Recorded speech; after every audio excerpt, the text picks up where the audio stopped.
Bonjour, bonjour à toutes et à tous. L'eau, c'est la vie. L'absence d'eau, c'est donc la mort. Globalement, à Mayotte, l'eau nous arrive du ciel. Il est quasiment impossible de prévoir la quantité d'eau que le ciel va nous envoyer. En revanche, on sait assez précisément la quantité d'eau qu'il nous faut pour vivre ou survivre ici à Mayotte. Une consommation qui augmente tous les ans. Il va donc falloir apprendre à gérer et à consommer l'eau différemment. Donc, changer nos habitudes. C'est pas facile de changer ses habitudes.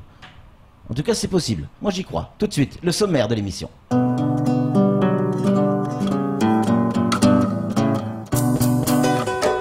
Cette semaine, APE se penche sur la question cruciale de la ressource en eau à Mayotte.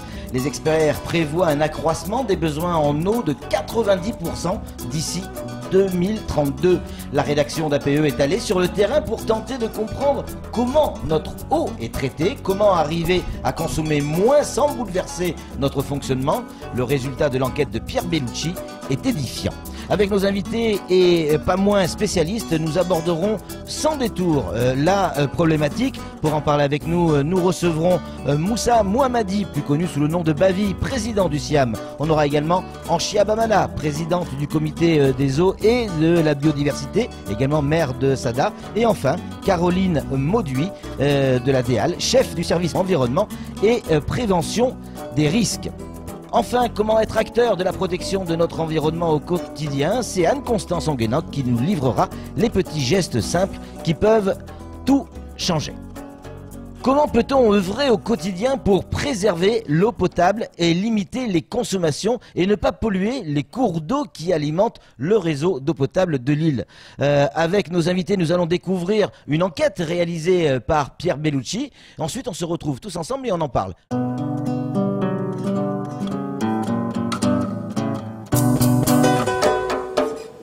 Comme il est écrit dans le Coran, à partir de l'eau, nous avons constitué toute chose vivante.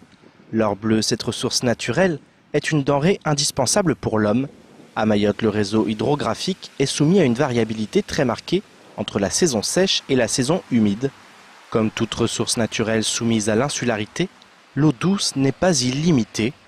Mais au fait, savez-vous d'où vient l'eau du robinet ? L'eau du robinet, alors là, elle vient du ciel, ça c'est sûr et certain. Je sais seulement qu'il vient des rivières. Des rivières? L'eau du robinet vient des rivières, des puits. Retenues collinaires des compagnies et du Mounier. Les retenues, voilà, les retenues grâce aux retenues collinaires. Oui, des retenues collinaires et... C'est traité sur Petite Terre, non? Il n'y a pas l'usine de traitement. Il y a une usine de dessalement. Je pense qu'il y a, sur Petite Terre, il y a un dessalage, je crois. Forages, rivières, retenues collinaires, usines de dessalement, autant de moyens qui permettent de collecter l'eau à Mayotte. À Mayotte, l'eau provenait, je vais dire ça comme ça, provenait de 80% d'eau de surface. L'eau de surface, c'est-à-dire les rivières et les retenues collinaires. On était à 16% de forage, de l'eau souterraine, qui avec des pompes, on va chercher dans le sous-sol. Et 4% qui était le dessalement. Grâce au plan d'urgence lancé par l'État suite à la crise de l'eau en 2017, le SIAM a initié des travaux permettant de mieux collecter la ressource. À terme, 66% de l'eau au robinet proviendra des surfaces, 21% des forages et 13% du dessalement. Une fois collecté, cet or bleu est acheminé jusqu'aux usines de potabilisation. Des grandes stations, il y en a deux. Il y a celui de Bouyouni, c'est d'ici, et celui d'Ouroveni. Après, on a Mamoudou qui est un peu plus petit, et Mtsangamouji et Mrereni. Voilà, ça c'est les stations d'eau douce de la Grande Terre. Sinon, celle de Petite Terre, mais c'est un dessalement. Avant d'arriver au robinet, l'eau que nous buvons connaît donc un long périple. Dans le nord, par exemple, la majeure partie de l'eau collectée passe par la station de traitement située à Bouyouni, avant d'être redistribuée dans les différents foyers qu'elle dessert. Sur la station de Bouyouni, l'eau provient de captage sur la rivière à Bouyouni en bas de la station, complétée par des prélèvements sur la retenue de Djoumounié, c'est son lieu premier, mais on peut aussi sécuriser avec la retenue de Combani. Il y a des forages qui vont venir aussi apporter un complément au niveau de l'eau traitée. Lors des 20 dernières années, le réseau d'eau à Mayotte a connu de nombreuses évolutions. Des évolutions qui doivent néanmoins être accompagnées de bons gestes au quotidien pour éviter le gaspillage de cette denrée vitale. Car comme le dit le célèbre proverbe chinois, lorsque tu bois de l'eau, souviens-toi de la source.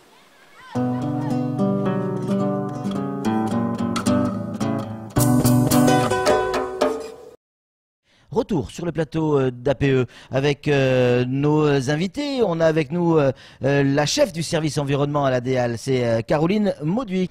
On a également Anchia Bamana, président du comité des eaux et de la biodiversité et maire de Sada. Anchia, bonjour. Bonjour Patrick.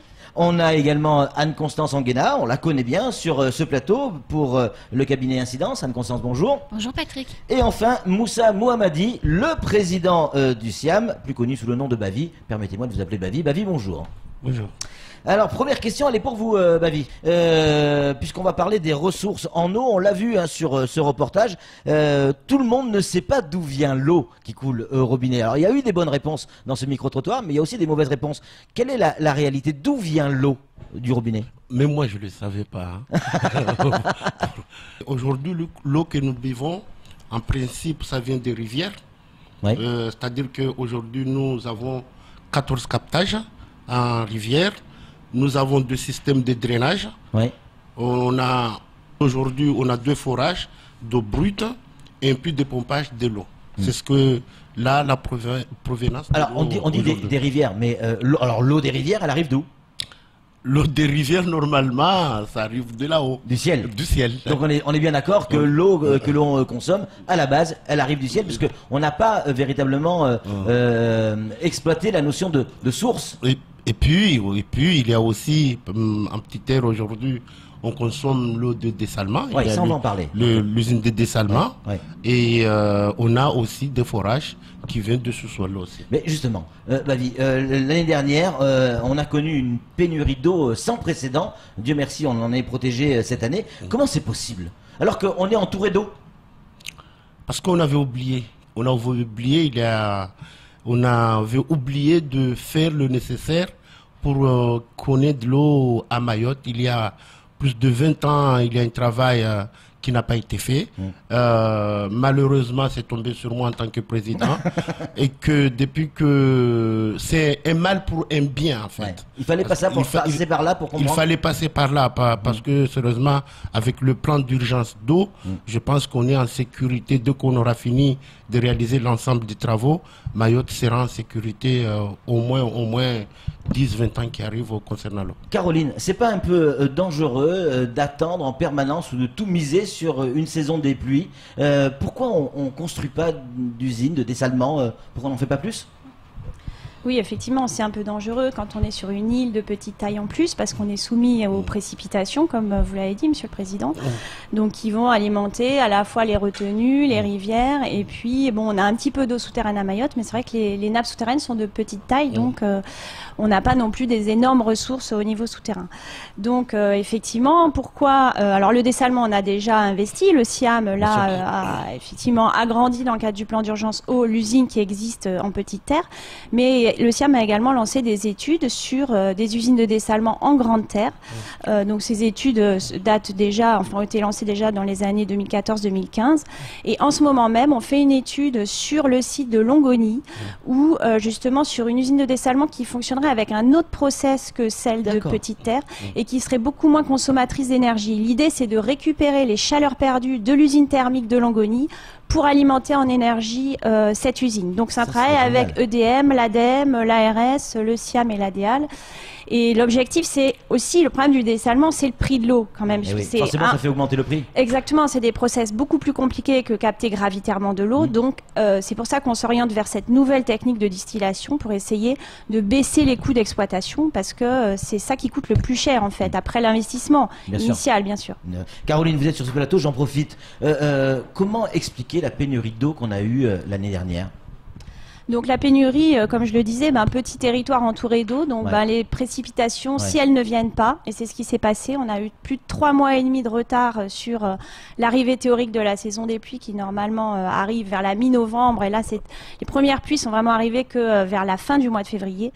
Donc là, tout un problème, parce que finalement on n'a que 2 retenues collinaires, et c'est ces 2 retenues qui permettent de faire le tampon entre le début de la saison sèche, donc vers début mai, début juin, et l'attente des premières pluies qui normalement arrivent en novembre. Et donc ces retenues, elles sont là pour qu'on utilise l'eau qu'elles contiennent, mais elles ont des capacités limitées. Il y a quand même 3,5 millions de mètres cubes d'eau sur ces deux retenues, mais effectivement là, la saison des pluies est arrivée trop tardivement. Et le deuxième facteur qui explique ça, c'est l'augmentation des consommations. Comme vous l'avez dit en préambule, 10% entre 2016 et 2017 d'augmentation de la consommation des habitants de Mayotte. Donc à la fois une population qui croît et à la fois des besoins aussi des ménages qui sont croissants, qui s'équipent, qui se modernisent et qui ont de plus en plus besoin d'eau potable. Caroline Bavy, qu'est-ce qui a été fait pour... quelles ont été les perspectives, qu'est-ce qui a été les mesures qui ont été mises en place pour lutter contre cette pénurie à ce moment-là où on a eu problème? Qu'est-ce qu'on a fait? Est-ce qu'on a été totalement impuissant ou on a pu réagir? Non, il faut dire que on a réagi, mais à un moment, donné, on était impuissant parce qu'on n'avait pas les armes. Tout simplement, on avait la population du centre et du sud qui devait absolument être servie de l'eau, mais malheureusement, on n'avait pas les capacités qu'il fallait à l'époque. Malheureusement, on a entré sur le coupure d'eau, ce qui a causé énormément de problèmes parce qu'on n'arrivait pas à fournir l'eau à l'ensemble de la population. C'est pour cela que j'ai dit tout à l'heure que on avait oublié l'investissement sur l'eau. C'est pour cela que je dis le plan d'urgence eau, encore une fois je le dis, c'est un mal pour un bien. Parce qu'aujourd'hui les travaux réalisés avec les services de l'État sont exceptionnels. Aujourd'hui on a investi plus de 25 millions d'euros. Plus de 25. C'est suffisant, Bavy? Moi je pense que Mayotte est au moins assuré pour au moins les 10-20 ans qui arrivent, du moment où on aura fini l'ensemble des travaux. On vous croit, hein? On est obligé de vous croire. Moi je crois. Hein. Nous aussi on y croit. Anchia, une question pour vous. Quels sont les enjeux de la préservation des milieux sur la ressource en eau? Je pense que c'est une question qu'on devrait poser plutôt à un géographe concernant vous avez toutes les casquettes, vous, Anchia. Oui, politique. Je ne suis pas une spécialiste en la matière, mais je donne ma vision politique des choses. Bien sûr.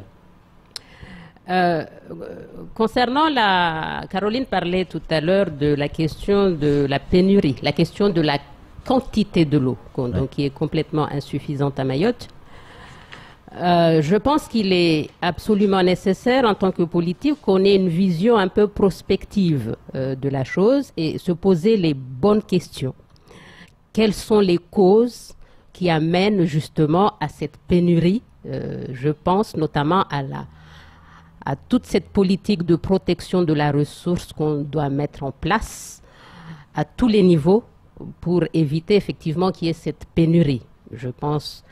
Quand je parle de protection de la ressource, c'est concrètement sortir les gens de ces rivières qui saccagent les rivières. Concrètement, c'est de veiller à la protection des périmètres de captage de tous les ouvrages gérés par le syndicat des eaux. C'est nécessaire et vital. C'est aussi se pencher sur la question de la déforestation massive. Vraiment toutes les causes rassemblées qui engendre une pénurie d'eau en quantité. Je fais une réaction. Ça veut dire de manière consommer moins. Je rebondis pour faire le lien, parce que c'est tout un cycle, comme disent les spécialistes en la matière. Je rebondis par exemple sur... On a eu la crise effectivement qu'on a vécue en 2017. Il y a eu un spot qui a été fait par l'État. C'est une très bonne chose qu'on puisse réagir pour réagir aux urgences. Parce qu'il faut savoir qu'à Mayotte, nous passons beaucoup de temps à gérer des urgences alors que les politiques ont une vision prospective des choses, prévoir en fonction effectivement de l'évolution de la démographie. Et ça, c'est aussi une autre question qui impacte. J'aimerais qu'on revienne sur l'eau potable, Bavy, avec vous. Comment on fabrique de l'eau potable? Parce que celle qui tombe du ciel et qui va dans la retenue collinaire ou les rivières, on ne peut pas la boire.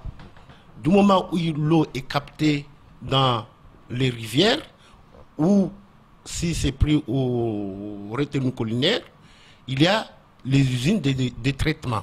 C'est-à-dire qu'on rajoute des produits chimiques. On rajoute des produits. C'est pas dangereux, ça? Non, c'est pas dangereux. Ce sont les mêmes produits qui... Ça pollue pas, Caroline?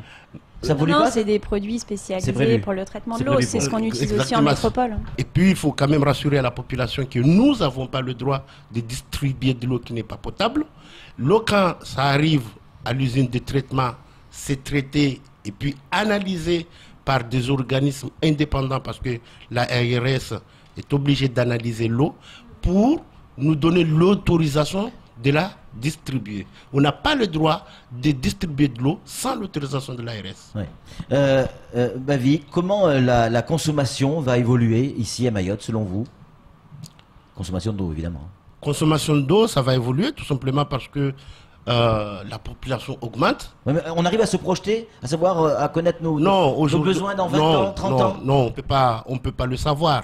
On peut pas le savoir parce que normalement, même ce que aujourd'hui, j'ai eu la chance de discuter avec un des anciens qui nous disait normalement, l'eau avec le 2 retenues collinaires, on devait tenir jusqu'en 2020. Et malheureusement, on a eu le problème en 2017. C'est-à-dire c'est incontrôlé.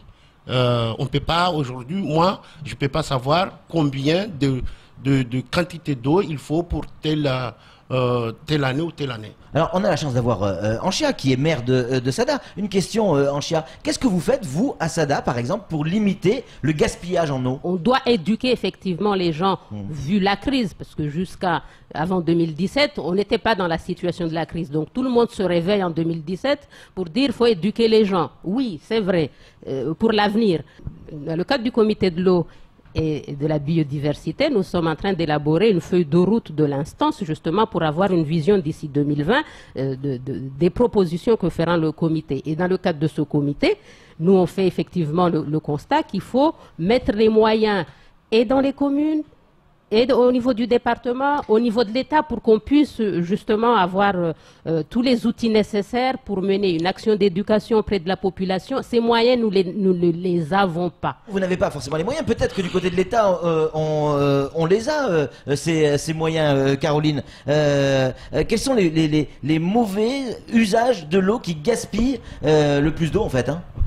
Bon, bah, les mauvais usages, effectivement, c'est un peu, on rabâche un petit peu toujours les mêmes choses, hein, mais je vais le redire aujourd'hui sur ce plateau. Bah, effectivement, ça va être l'usage dans le foyer, c'est-à-dire à la fois l'usage pour l'hygiène, donc l'hygiène corporelle, ça va être le lavage des dents, le lavage des mains, même la douche, ou ben voilà, penser à éteindre le robinet pendant qu'on se savonne, pendant qu'on se frotte les dents, etc. Il va y avoir aussi l'usage de l'eau dans la cuisine, typiquement, du lavage de la vaisselle. C'est vrai qu'on passe d'une culture, pour certains, de lavage en cours d'eau où on avait un filet d'eau permanent du coup qui circulait, donc sans penser à l'économie, avec aujourd'hui de l'eau potable en fait qu'on utilise pour ces usages-là. Donc il faut utiliser des bassines ou quelque chose, une bassine propre, une bassine sale, pour limiter ces usages-là. Et aussi sur le lavage des voitures, c'est vrai qu'on voit encore beaucoup d'arrosage jet d'eau, etc. Alors qu'on pourrait prendre un seau et une éponge et puis limiter simplement au rinçage. Il y a une campagne. Il y a eu une campagne effectivement qui a été mise en place par la préfecture, Bassy-Ivo, effectivement, donc par la préfecture avec l'appui de l'ARS et de l'ADEAL. Donc il y avait 2 cabinets de com, hein, Angalia et Clap Production. Donc Angalia a géré essentiellement la partie de communication dans les communes. Donc il y a eu quand même 17 journées dans les 17 communes où Angalia a fait des campagnes de sensibilisation avec tout un tas d'ateliers, la route de la connaissance, le robinet pédagogique également, où on pouvait se laver les mains en coupant l'eau ou sans couper l'eau et voir la quantité d'eau qui était gaspillée, pour le coup, c'était vraiment le terme. Et il y a eu également sur le volet Clap Production des spots TV avec une bouénie, l'égérie qui s'appelait Fundi Maji et qui venait plaquer effectivement le mauvais geste, donc soit de la ménagère, soit etc.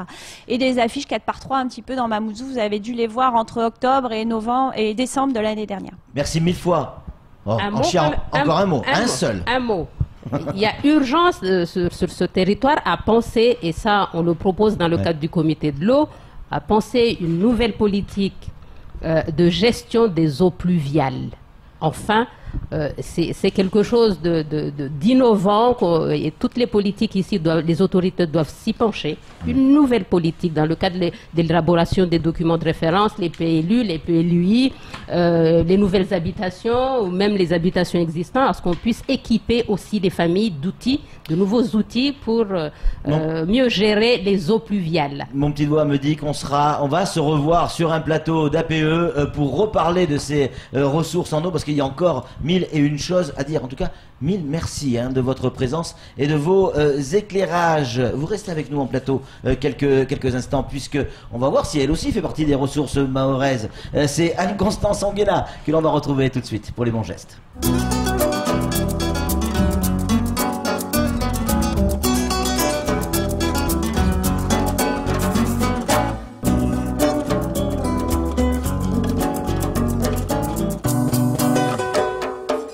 Les bons gestes, Anne-Constance, on va en parler dans quelques secondes, mais juste avant, des chiffres, on est habitué avec vous. Allez, je vous pose une question simple. Pour fabriquer un hamburger, par exemple, il faut combien de litres d'eau? Ah là, je sais que c'est un piège. C'est un piège. Je crois qu'il en faut 2400. 2400 litres. Alors on avait la réponse évidemment, mais comment c'est possible? Pourquoi 2400 litres? Parce qu'il y a de la viande et que pour produire un steak, il faut faire naître un animal, il faut nourrir l'animal, il faut tuer l'animal et donc ça consomme beaucoup d'eau. Et juste un petit exemple, 2400 litres d'eau, ça représente quand même 12 bains ou 20 lessives dans un lave-linge. Donc un hamburger, 20 lessives. Un hamburger. Oui. Vous allez arrêter de manger des hamburgers, Bavi, c'est promis. On va interdire les hamburgers. Interdire les hamburgers. Encore des chiffres. L'eau du robinet de Mayotte provient des retenues des retenues collinaires en fait. Est-ce qu'on a des chiffres précis là-dessus? Oui, alors un petit peu en synthèse de ce qui a été dit en amont dans l'émission. Donc 80% de l'eau qui est consommée et qui est donc coule du robinet qu'on voit derrière vous, Patrick, provient des retenues collinaires et des captages. 18% viennent des forages et 2% de l'usine de dessalement de Petite Terre dont on a parlé tout à l'heure. Les difficultés que l'on peut avoir pour s'approvisionner en eau ici à Mayotte, est-ce qu'elles peuvent avoir des conséquences sur notre santé? Ah bah forcément, et elles en ont déjà, puisqu'on sait à Mayotte qu'une certaine catégorie de la population a plus de mal que d'autres à se fournir en eau potable, et on a noté que l'hépatite A, le taux, le nombre de cas d'hépatite A à Mayotte est 30 fois supérieur par exemple à celui de la métropole, ce qui est très élevé. C'est énorme. Tout à l'heure j'ai posé la question si on savait, si on avait une idée de notre consommation dans 10, 20, 30 ans. Je sais que vous avez fouillé dans vos fiches et dans les chiffres. Oui. Vous en savez plus? Alors, les experts disent que d'ici 2032, la consommation ou le besoin en eau aura augmenté de 90% si on ne fait rien, c'est-à-dire si on ne met 90%. pas... Oui, quasiment x2. C'est tout simplement énorme. Oui. On enchaîne avec les bons gestes, parce qu'il faut finir sur du positif. Oui. En tout cas, on y croit.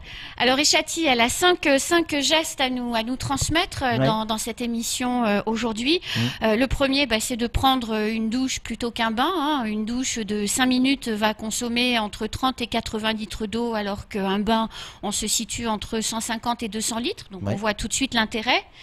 Le deuxième geste d'Eshati, c'est de fixer des économiseurs sur les robinets de manière à limiter... C'est quoi un économiseur? C'est un petit outil qu'on pose sur le robinet. Qui se visse sur le robinet. Exactement, et qui permet effectivement d'avoir un filet moins épais et donc de consommer moins d'eau. Ensuite, quand on se lave les mains... C'est ce que nous disait Caroline. Exactement, quand on se lave les mains et quand on se brosse les dents, Eshati nous recommande de fermer le robinet et de le réouvrir juste après pour se rincer les mains ou se rincer les dents. Eshati nous dit aussi qu'il faut préférer faire la vaisselle en fait en machine. Personnellement, je suis hyper pour, plutôt que de faire la vaisselle à la main, puisqu'effectivement, on consomme entre 15 et 19 litres d'eau dans un lave-vaisselle. Alors qu'on en consomme 30 à 80 quand on fait une lessive à la main et que l'on n'a pas deux éviers, deux petits récipients, l'un pour laver, l'autre pour rincer. Et pour le jardinage, effectivement, pour votre jardin, Patrick, je vous conseille donc d'arroser aux heures les plus fraîches de la journée. C'est-à-dire le matin de bonne heure. Voilà. Ou le soir tard. Ou le soir tard. Alors pourquoi? Pour que l'eau effectivement pénètre davantage le sous-sol et donc puisse effectivement mieux alimenter les plantes. Merci beaucoup Anne-Constance pour tous ces conseils. Merci également à nos invités. Merci à Caroline, merci à Anchia, merci à Bavi, merci également aux équipes d'Incidence et de Kwesi et notamment à Pierre Bellucci avec toute son équipe pour ce reportage. Nous, on se retrouve évidemment la semaine prochaine. Ça sera sur la même chaîne, à peu près à la même heure. Agir pour l'environnement, moi j'y crois. Moi c'est sûr. Allez, salut, à la semaine prochaine.